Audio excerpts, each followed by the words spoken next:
अस्सलामुअलैकुम नाज़रीन, आज की इस वीडियो में हम बात करने वाले हैं अर्तुगरुल गाजी सीजन 3 एपिसोड 7 की। तो चलिए नाज़रीन शुरू करते हैं। इस एपिसोड की शुरुआत में आप देखेंगे कि अर्तुगरुल भाई सिपाहियों की तरबियत गाह में प्रैक्टिस कर रहे थे। तभी एक सिपाही आकर उन्हें बताता है आपसे कोई मिलने आया है। इतने में अब्दुर्रहमान सिमन के खास आदमी फिलिप्स को लेकर वहाँ पहुँच जाता है। अब्दुर्रहमान कहता है इनका नाम फिलिप है और इन्होंने कहा है कि सिमन के साथ काम करते हैं। अर्तुगरुल भाई कहते हैं बोलो फिलिप क्या बात है। फिलिप कहता है अर्तुगरुल साहब, सिमन साहब ने आपको सलाम भेजा है। आपके जो सिपाही कॉलोनी लेकर कुस्तुनतुनिया जा रहे थे उन पर हमला हो गया है। ये सुनकर कबीले के लोग चीखो पुकार शुरू कर देते हैं। फिर फिलिप कहता है बदकिस्मती से तुर्गुत अल्प के अलावा सभी सिपाही मर चुके हैं। अर्तुगरुल भाई पूछते हैं तुर्गुत कहाँ है। फिलिप कहता है वो हमारे मेहमान खाने में है और उसको जिंदा रखने की कोशिश की जा रही है। सिर्फ वो जानता है ये किसने किया है। ये कहकर फिलिप वहाँ से चला जाता है। अर्तुगरुल भाई अब्दुर्रहमान से कहते हैं अर्तुग भाई को खबर दो, उनको मैं अपने साथ लेकर जाऊंगा। फिर अर्तुगरुल भाई हाइमा खातून से कहते हैं हम जाकर देखते हैं वालदा, आप शहीदों के घर वालों को देखो और उनको अकेला मत छोड़ना और उनको बताएं हमारे शहीदों को खून का बदला जरूर लिया जाएगा। फिर अर्तुगरुल भाई बामचू को लेकर वहाँ से चल पड़ते हैं। दूसरी जानिब जावेदर कबीले में सरदार जानदार अपने बेटे अलियार को कहते हैं तुम खुद अर्तुगरुल को दावत देने जाओगे। अलियार कहता है क्या अर्तुगरुल साहब को दावत देने से शोलों को हवा नहीं मिलेगी? बाबा आपने कहा है वो एक अक्लमंद आदमी है, अगर उसको अंदाजा हो गया मेरे भाई मुजरिम है तो क्या होगा? जानदार कहता है मैं इसीलिए उसको दावत दे रहा हूँ ताकि वो ओराल पर शक ना करे। जब वो आएगा तो हम बहुत अच्छे तरीके से उसका इस्तकबाल करेंगे और उसे कहेंगे हमने आपके लिए जानी और माली नुकसान के बारे में सुना है और हमें बहुत अफसोस है और कातिलों को पकड़ने के लिए हम आपकी मदद करने को भी तैयार हैं। फिर जानदार कहता है वरना या ओराल मर जाएगा या अर्तुगरुल, मैं किसी भी हाल में अपने बेटे को मुर्दा नहीं देखना चाहता। अलियार कहता है अगर अर्तुगरुल भाई को पता चल गया या ओराल भाई ने किया है वो इंतकाम लेना चाहेंगे। तभी जानदार कहता है तो फिर हमें अर्तुगरुल को मारना पड़ेगा। अलियार कहता है ये इतना आसान नहीं होगा बाबा, दोनों तरफ से कबीले के कई लोगों को मरना पड़ेगा। जानदार कहता है अब तुम जाओ और किसी भी कीमत पर अर्तुगरुल को यहाँ लाओ। फिर अलियार बाहर निकल जाता है। दूसरी जानिब तुर्गुत हारली बाजार में सिमन के मेहमान खाने में मौजूद था और मारिया उसका ख्याल रख रही थी। फिर मारिया कहती है मैंने जो करना था कर दिया है, अब मजीद चीजों के लिए हमें डॉक्टर दरकार होगा। सिमन पूछता है क्या ये बच जाएगा? मारिया कहती है ये आसान नहीं होगा, यहाँ इसका अच्छी तरह से ख्याल रखने वाला कोई नहीं है। सिमन कहता है अगर तुर्गुत बच जाए और अर्तुगरुल को बता दे ये सब ओराल के आदमी बातोखान ने किया है तो दोनों कबीले आपस में लड़ पड़ेंगे और ये चीज हमारे लिए फायदेमंद होगी। मारिया कहती है अगर ये मर गया तो? सिमन कहता है तो फिर ये खंजर काम आएगा। फिर सिमन अपने आदमी को कहता है बातू खान का ये खंजर आज हर हाल में अर्तुगरुल को मिलना चाहिए, तुम ये खंजर अपने दो सबसे ज्यादा काबिल एतमाद आदमियों को दे दो और किसी भी तरह अर्तुगरुल को यह खबर पहुंचाओ कि वो हालिया बाजार वाली जगह पर जाए। जब अर्तुगरुल वहां आए तो उसे पता चलना चाहिए यह खंजर बातू खान का है। बाहर अर्तुगरुल भाई बामची और अर्तुग भाई के साथ घोड़े पर सवार बाजार में पहुंच जाते हैं और वो तेजी से मेहमान खाने की तरफ जाते हैं। अंदर वो ताजिर ओराल और सिमन के साथ बैठा था और कह रहा था मैंने उस तुर्क की वजह से न सिर्फ अपने तो बेहतरीन आदमी खो दिए हैं बल्कि 300 सोने के सिक्के भी खो दिए हैं। ओराल कहता है तुमने अर्तुगरुल पर भरोसा करके गलती की और तुम्हें इसकी कीमत चुकानी पड़ी। इतने में अर्तुगरुल भाई वहाँ पहुँच जाते हैं। ताजिर उनको देखकर फौरन खड़ा हो जाता है और कहता है तुमने वादा किया था कि कालीने बाहिफाजत कुस्तुनतुनिया पहुँच जाएंगी, अब क्या हुआ बताओ मुझे। अर्तुगरुल भाई कहते हैं मेरा एक आदमी शदीद जख्मी है, मुझे उसको देखना होगा, हम बाद में बात करेंगे। ये कहकर अर्तुगरुल भाई आगे बढ़ने लगते हैं।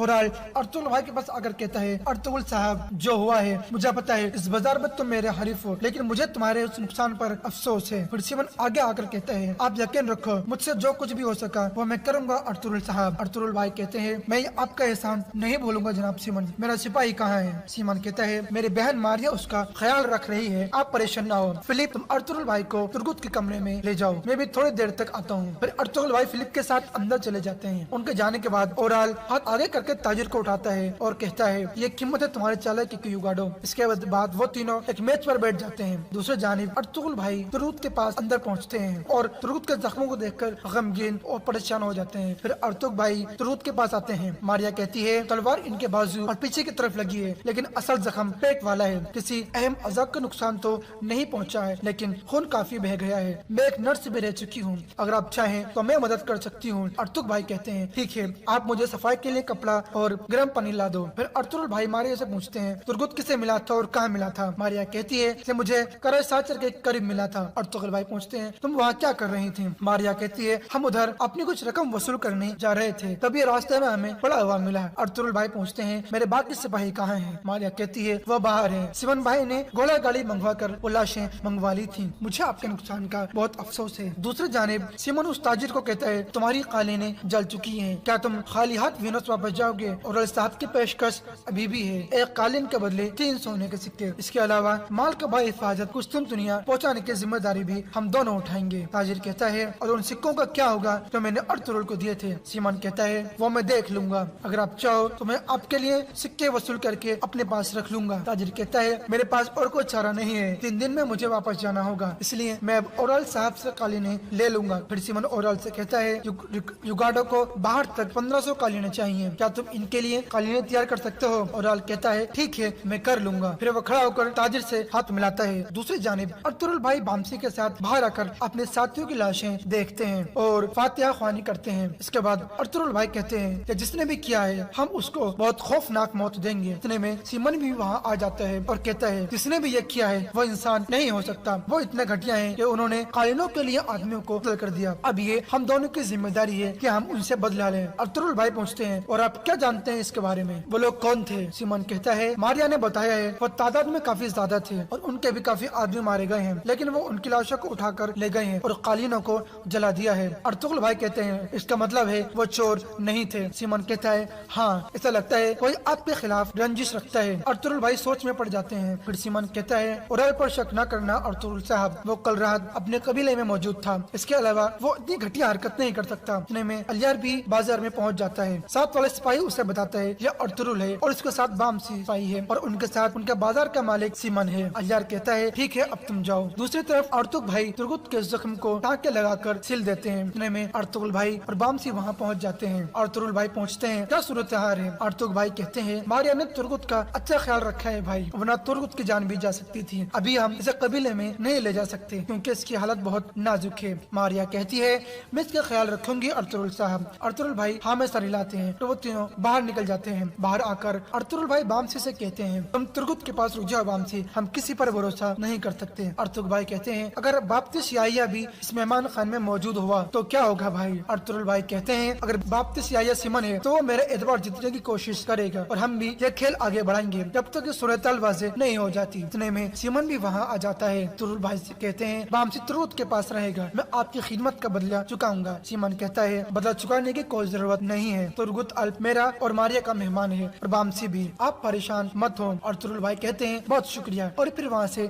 चले जाते हैं। बाहर आकर अर्तुगरुल भाई बामसी से कहते हैं, तुर्गुत अब तुम्हारे हवाले है बामसी। ये कहकर अर्तुगरुल भाई और हाकिम ये कहकर अर्तुगरुल भाई और अर्तुग भाई चलने लगते हैं। दूसरी जानिब सीमन का एक खास आदमी फिलिप शारी के कान में कुछ खास बात कहता है तो वो भिखारी अर्तुगरुल भाई का पीछा करने लग जाता है। दूसरी जानिब मारिया तुर्गुत के मुंह पे पानी के कुछ कतरे डालती है तो वो थोड़ा होश में आकर आइकिस का नाम लेता है। इतने में सीमन वहाँ आ जाता है और मारिया से पूछता है, क्या ये बच जाएगा? मारिया कहती है, हाँ बच जाएगा। सीमन कहता है, मैं भी इसे जिंदा चाहता हूँ क्योंकि मैं इससे अर्तुगरुल की असलियत जान सकता हूँ, हम इसे हर कीमत पर यहाँ रखना होगा। तुम कोशिश करो कि तुम्हारी मोहब्बत में गिरफ्तार हो जाए ताकि मैं वो हासिल कर सकूँ जो मैं चाहता हूँ। मारिया मुस्कुराते हुए कहती है, आप परेशान न हो जनाब सीमन। सीमन फिलिप से कहता है, तुम मेरे साथ आओ, हमने कुछ बातचीत करनी है। उनके जाने के बाद मारिया तुर्गुत के पास आकर बैठ जाती है और कहती है, अब देखना है ये आइकिस कौन है। इतने में बामसी रामसी अंदर दाखिल होता है तो वो पीछे हट जाती है। दूसरी जानिब अर्तुगरुल और अर्तुग भाई बाजार में जा रहे होते हैं। एक भिखारी उनका पीछा कर रहा था और अलियार भाई भी अर्तुगरुल भाई की जासूसी कर रहा था। अर्तुगरुल भाई भिखारी को भांप लेते हैं और एक जगह रोककर उसे पकड़ लेते हैं और पूछते हैं, तुम क्या चाहते हो आदमी? भिखारी कहते हैं, मुझे कुछ नहीं चाहिए साहब, एक आदमी ने मुझे सोना देकर कहा है मैं अर्तुगरुल साहब को ये बताऊं कि अगर वो सच जानना चाहते हैं तो उन्हें अंदली बाहर वाली जगह पर जाना चाहिए। फिर अर्तुगरुल भाई उसे छोड़ देते हैं। ये सब कुछ अलियार भी छुपकर सुन लेता है और अलियार को सिमन का साथी ताजिर देख लेता है। अर्तुग भाई अर्तुगरुल भाई से कहते हैं, आपको किसी जाल में भेजा जा रहा है भाई? अर्तुगरुल भाई कहते हैं, वो मुझे मारना नहीं चाहते, वो चाहते हैं मैं उन लोगों का सामना करूं जिन्होंने मेरे सिपाहियों को शहीद किया है और मैं वहां जाऊंगा। दूसरी जानिब अलियार अपने घोड़े के पास पहुंचता है और अपने सिपाही से कहता है, हम अर्तुगरुल साहब को हकीकत का पता नहीं चलने दे सकते, हम दोनों कबिलों की लड़ाई आपस में नहीं चाहते। दूसरी जानिब ओराल बातू खान से पूछता है, क्या तुम्हें यकीन है तुर्गुत ने तुम्हें नहीं देखा? बातू खान कहता है, बहुत अंधेरा था और मेरा चेहरा भी ढका हुआ था, वो नहीं देख सका होगा। ओराल कहता है, हम कोई मौका नहीं देना चाहते और तुर्गुत को जिंदा नहीं रहने दे सकते, वो मेहमान खाने से जिंदा बाहर नहीं आना चाहिए। बातू खान कहता है, एक मसला हो गया है साहब, मेरा खंजर नहीं मिल रहा, मुझे लगता है हमले के दौरान कहीं गिर गया था। ये सुनकर ओराल को बहुत ज्यादा गुस्सा आ जाता है और उसे पकड़कर गिरा देता है और कहता है, अगर अर्तुगरुल का पता चल गया तो वो तुम्हें शिकार करके मार डालेगा, बेवकूफ। दूसरी तरफ घोड़ों के पास पहुंचकर अर्तुगरुल भाई अर्तुग आपसे कहते हैं, हमारे शहीदों को वापस कबीले ले जाओ। अर्तुग भाई, मैं भी वापस आ जाऊंगा, अभी मैं सिपाहियों के साथ अंदली बाहर वाली जगह पर जाऊंगा। अर्तुग भाई कहते हैं, अल्लाह के हवाले भाई। फिर अर्तुगरुल भाई अपना घोड़ा पकड़कर बाहर की तरफ आते हैं तो इतने में ओराल वहाँ आ जाता है और कहता है, तुम्हारा कमांडर तुर्गुत कैसा है अर्तुगरुल साहब? अर्तुगरुल भाई कहते हैं, अल्लाह की मदद से वो बेहतर हो रहा है ओराल साहब। ओराल कहता है, ये इलाका उस जैसा नहीं है जहाँ से हम आए हैं, इस बाजार में तिजारत करना तलवार चलाने से बहुत ज्यादा मुख्तलिफ है, इस बाजार को चलाने वाले मंगोलों से भी ज्यादा खतरनाक है, इसलिए उन चीजों में मत पड़ो जिन चीजों की तुम्हें समझ नहीं है, अपनी हदें जान लो। अर्तुगरुल भाई अपने घोड़े पर सवार होकर कहते हैं, अल्लाह का शुक्र है हमें सोने के लिए घुटनों के ऊपर झुकना नहीं पड़ रहा, लेकिन हम उन लुटेरों के सर जरूर उतारेंगे जिन्होंने ये सब कुछ किया है। और ये जान लो, ये जमीनें हमारे लिए अपने वतन की तरह है और किसी को भी ये खुशफहमी नहीं होनी चाहिए कि हम कहीं और चले जाएंगे। ये कहकर अर्तुगरुल भाई वहाँ से चले जाते हैं। इतने में ओराल की दोस्त औरत वहाँ पहुँचती है। ओराल उसे कहता है, किसी वक्त अंदर जाकर मारिया से मिलो और तुर्गुत का जायजा लो। औरत कहती है, ठीक है, आप परेशान मत हो। दूसरी तरफ अर्तुग भाई शहीदों की लाशें लेकर कबीले में पहुँच जाते हैं।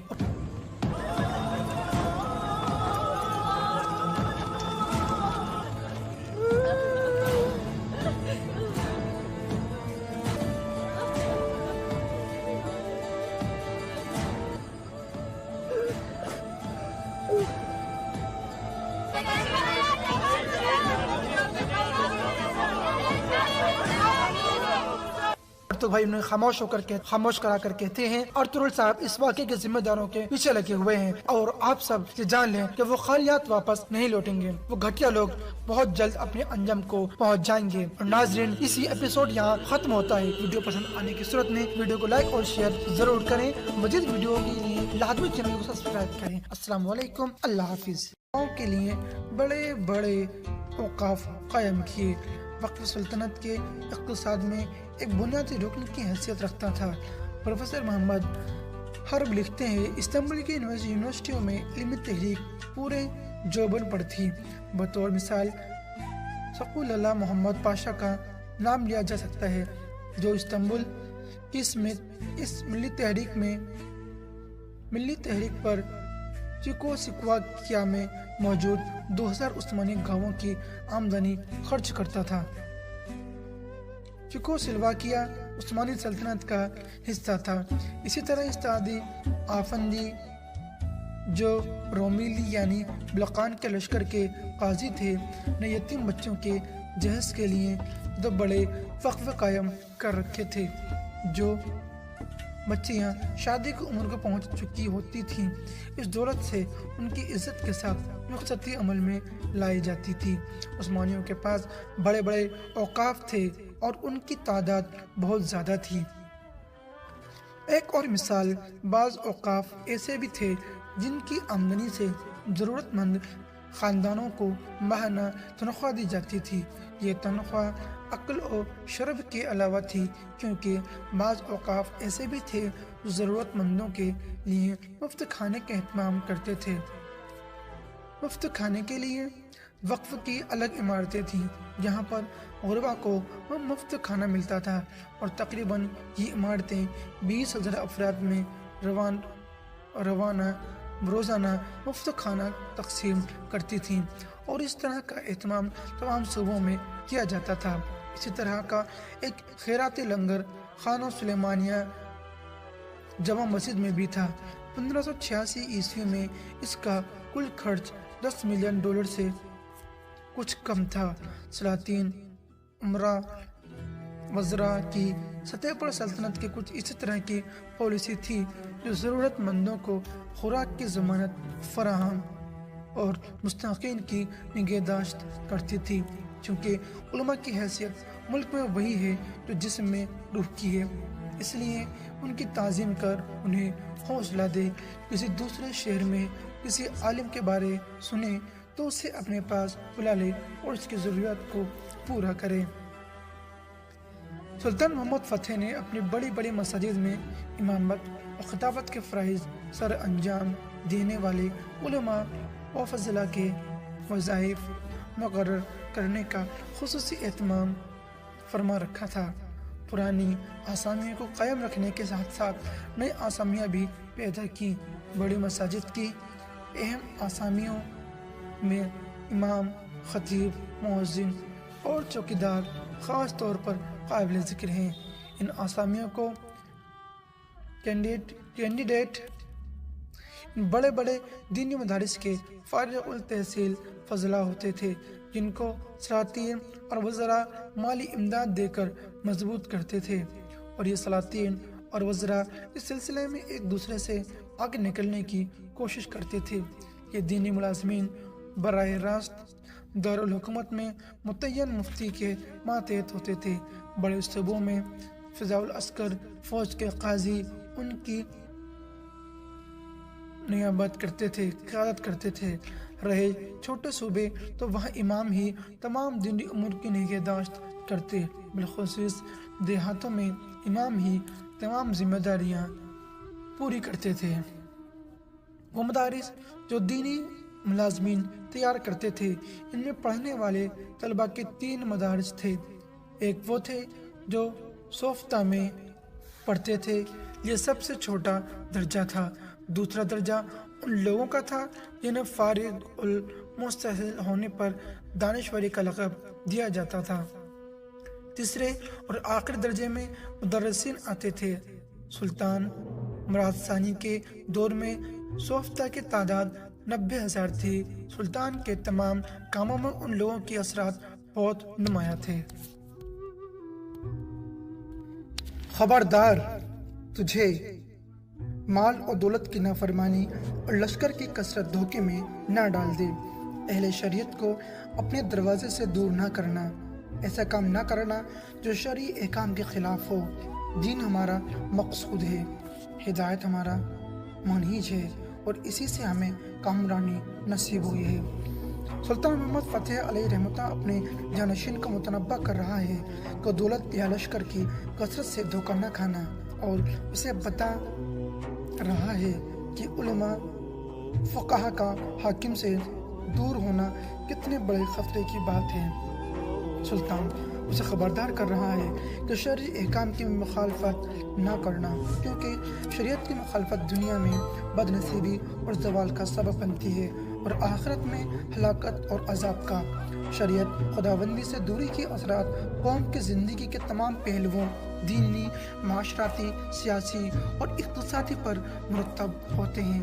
عثمانیوں کی قوت، عزت اور شرف و مجاہد کا راز اطاعت خداوندی میں مضمر ہے۔ انہوں نے اللہ کریم کی نازل کردہ شریعت کو نافذ کیا، راہ خدا میں جہاد کیا اور لوگوں کو دین حنیف کی طرف بلایا۔ اسی کے بدولت اللہ تعالیٰ نے انہیں رہتی دنیا تک کی عزت و عظمت عطا کر دی۔ اسی لیے محمد فتح علیہ رحمتہ نے اپنے بیٹے کو وصیت کرتے ہوئے فرمایا، دین ہی ہمارا مقصود ہے، ہدایت ہمارا راستہ ہے، اسی کی بدولت ہمیں کامیابی اور کامرانی نصیب ہوئی ہے۔ اس دین کی عزت اور اہل تقوی و ورع کی توقیر کے لیے اقدامات کر دین اسلام کی خدمت اور زمین میں اس دین کا قیام ملک اور قوم کی زندگی میں بہتر نتائج کو یقینی بناتا ہے۔ برائیوں اور گناہوں سے روح کو پاک رکھنا اور بھلائی پر نفس کو آمادہ کرنا دینی خدمت ہی کا نتیجہ ہوتا ہے۔ اسی لیے دینی رجحان پیدا ہو جانا دینی خدمت ہی کا ثمرہ ہے۔ یہی چیز انسان کو جرم کی ارتکاب سے روکتی ہے اور محاسبہ نفس پر ابھارتی ہے۔ دین کے احکام ہر وقت انسان کے پیش نظر رہتے ہیں، اس لیے نفس میں خشیت الہی اور تقوی کی صفت پیدا ہو جاتی ہے اور وہ ہمیشہ کے لیے گناہوں سے بچ جاتا ہے۔ اسی طرح دین کی خدمت اور شریعت کی پاسداری حقوق اور احبابات میں حاکم و رعایا کی تفریق مٹا کر مساوات کو یقینی بنا دیتی ہے اور ایک اسلامی مملکت کے تمام باسی عدل و انصاف سے مستفیض ہونے لگتے ہیں۔ اس کے ساتھ ساتھ شریعت کی پابندی اور اسلامی قانون کی تنقید نزول برکت اور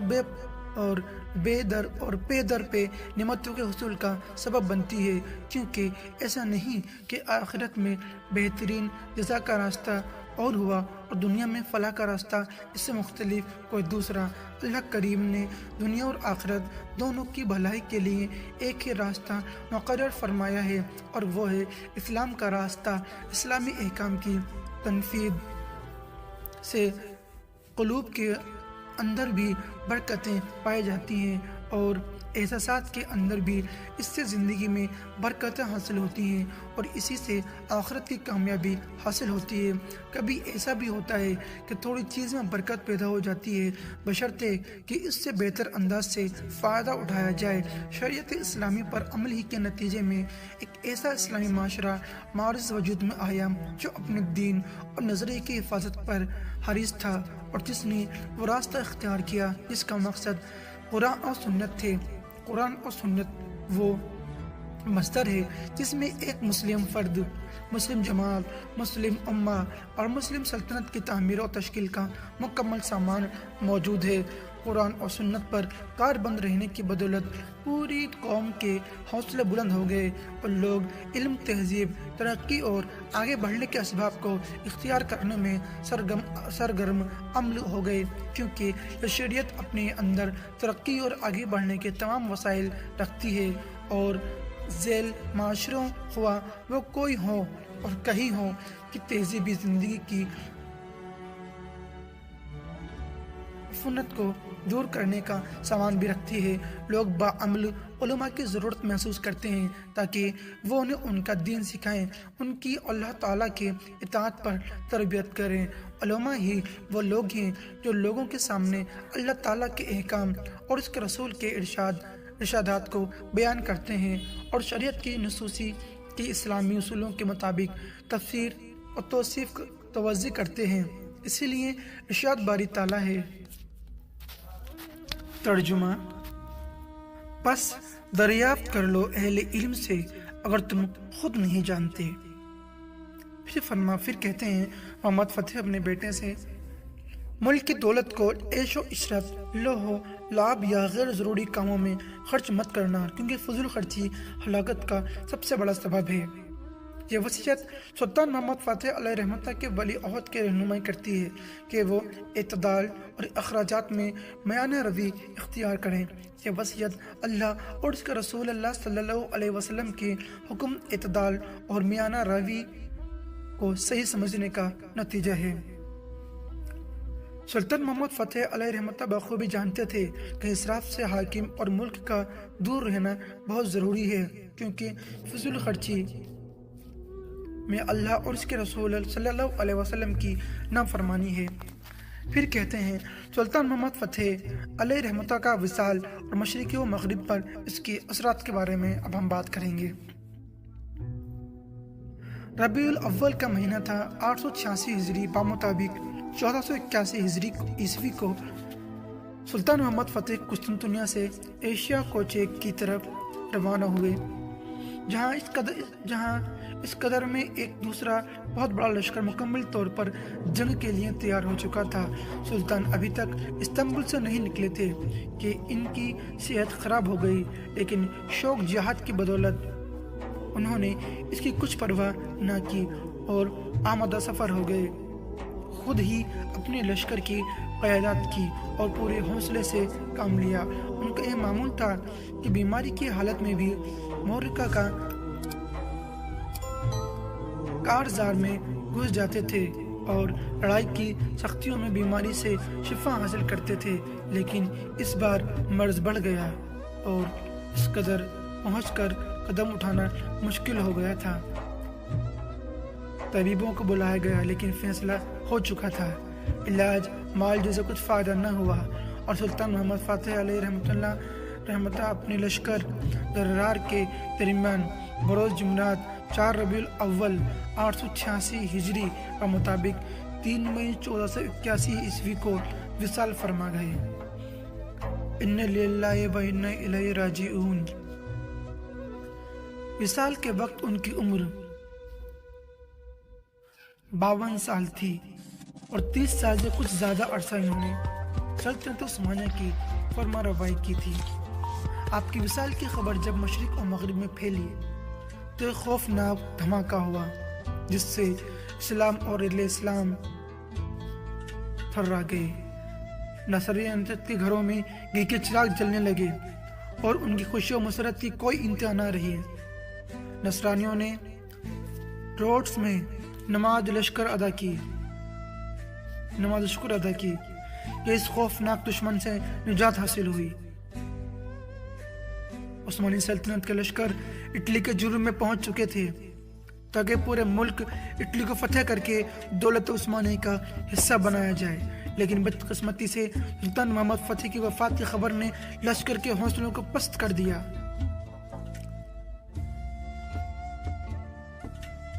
غم اندر لوگوں کو کھا جا رہا تھا۔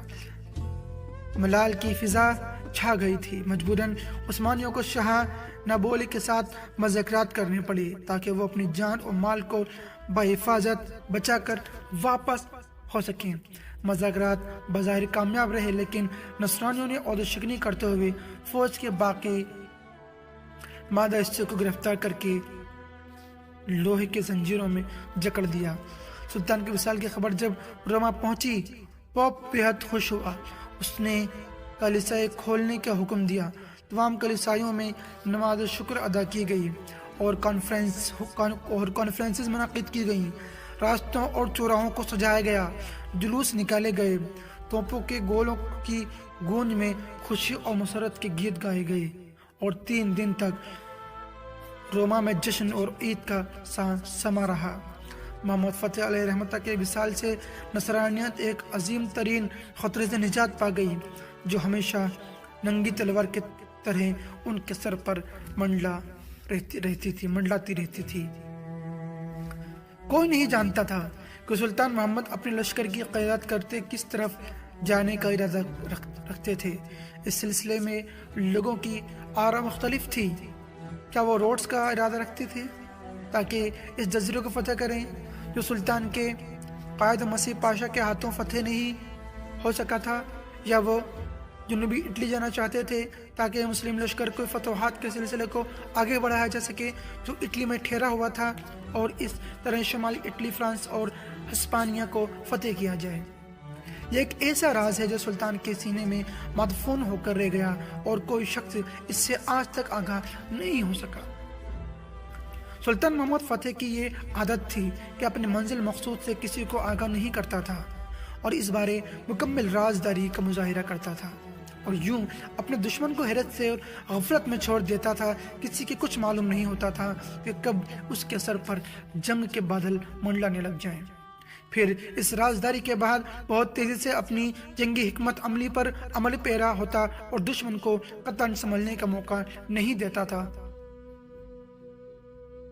ایک مرتبہ سلطان سے کسی قاضی نے پوچھ لیا کہ آپ اپنے لشکر کو لے کر کس سمت کا رخ کریں گے؟ سلطان نے جواب دیا، اگر میری داڑھی کے کسی بال کو بھی یہ معلوم ہو جائے کہ میں کس سمت بڑھنے والا ہوں تو میں اسے اکھیڑ کر آگ میں ڈال دوں گا۔ سلطان چاہتے تھے کہ اسلامی فتوحات جنوبی اٹلی سے انتہائی شمال تک پہنچ جائیں۔ وہ فرانس، ہسپانیہ اور ان سے آگے کے ممالک اور اقوام اور اشعوب کو ملغوب کر کے اپنی سلطنت کا حصہ بنانا چاہتے تھے، لیکن زندگی نے مہلت نہ دی۔ عالم اسلام کو سلطان کی وفات سے ناقابل تلافی نقصان پہنچا۔ پوری اسلامی دنیا درد و کرب سے کرا اٹھی، ہر طرف غم و اندھا کے گہرے بادل چھا گئے۔ پوری دنیا کے مسلمان زار و قطار رو رہے تھے کہ آج وہ سلطان ہم سے رخصت ہوا جس کے کامیابیوں نے دنیا کو ورہتا حیرت میں ڈال دیا تھا۔ وہ سپاہی داغ مغفرت دے گیا جس نے قرون ولی کے مسلمانوں کی یاد تازہ کر دی تھی۔ عبدالحیان بن المعاد جملی اپنی کتاب میں 880 عیسوی کی واقعات کو قلمبند کرتے ہوئے لکھتے ہیں، وہ بنی عثمان کے عظیم ترین سلاطین میں سے تھے۔ وہ صاحب فضیلت و عظمت اور نہایت عظیم و جلیل القدر بادشاہ تھے۔ جنگی کارروائیاں، پیش قدمی اور سخت کوشی کے حوالے سے وہ سب بادشاہوں سے عظیم، طاقتور، ثابت قدم اور سب سے زیادہ اللہ پر بھروسہ کرنے والے فرما بردار تھے۔ انہوں نے ہی بنی اسماعیل کے ملک کی بنیاد رکھی اور ان کے لیے ایسے قوانین وراثت میں چھوڑے جو زمانے کی گردن میں خوبصورت ہار کی حیثیت رکھتے ہیں۔ بڑے اچھے اور صاف کے مالک تھے، بے مثال خوبیوں اور فضیلتوں کے حامل تھے۔ تاریخ کے صفحات پر آپ کے اثرات ہمیشہ باقی رہیں گے اور لیل و نہار اور ماہ و سال انہیں کبھی نہیں مٹا سکیں گے۔ انہوں نے وہ جنگیں لڑیں جنہوں نے صلیبیوں کی صلیبیں زیر و زیرہ کر دی اور ان کے بتوں کو پاش کر دیا۔ ان کا عظیم ترین کارنامہ قسطنطنیہ کی فتح ہے۔ خشکی پر کشتیاں چلا کر بحروبر کی طرف سے اس شہر کا محاصرہ کرنا ایک ایسا کارنامہ ہے جسے کبھی نہیں بلایا جائے گا۔ سلطان محمد فتح اپنے لشکروں اور بہادروں کو ساتھ لے کر اس شہر پر جھپٹا اور اپنے گھوڑوں اور مردان جنگ کی معیت میں آگے بڑھ کر 50 دن تک ان شہر کا سخت ترین محاصرہ کیا۔ قلعے کے اندر فاجر اور فاسق کفار پر سختی کی اور مضعفہ فوجوں پر اللہ کی تلوار بے نیام کی۔ اللہ تعالیٰ کی مضبوط ذرہ سے ملبوس فتح و کامرانی کے دروازے پر دستک دی، مسلسل حملے کرتا رہا، اس کے دروازوں پر برابر چوٹ لگاتا رہا اور حملے کرتا رہا اور اس وقت تک لڑتا اور بہادری کے جوہر دکھاتا رہا جب تک کہ اللہ کریم نے اس کی مشکلات کو حل نہیں فرما دیا۔ اس پر اللہ کریم کے فرشتوں کا نزول ہوا جو بندے سے اس کی شاہ رگ سے بھی قریب ہے، اس کی حالت زار پر نظر رکھنے والا، ایسے فتح کامرانی سے نوازنے والا اور سب پر غالب ہے۔ 51 دن محاصرہ رہا اور 51 دن محاصرہ رہا اور بالآخر یہ شہر مغلوب ہو گیا۔ جس دن یہ شہر فتح ہوا منگل کا دن تھا اور جمادی الاخر کی 10ویں تاریخ اور سن 857 ہجری تھا۔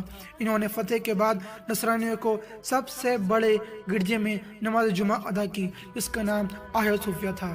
یہ ایک گنبد والی عمارت تھی جس کی بلندی آسمان کو چھوتی تھی اور اس کی مضبوطی اہرام مصر کی کہانی بیان کرتی تھی، لیکن آیا صوفیہ کی عمارت بڑائی میں اہرام کی مانند تھی، پرانے پن میں نہیں۔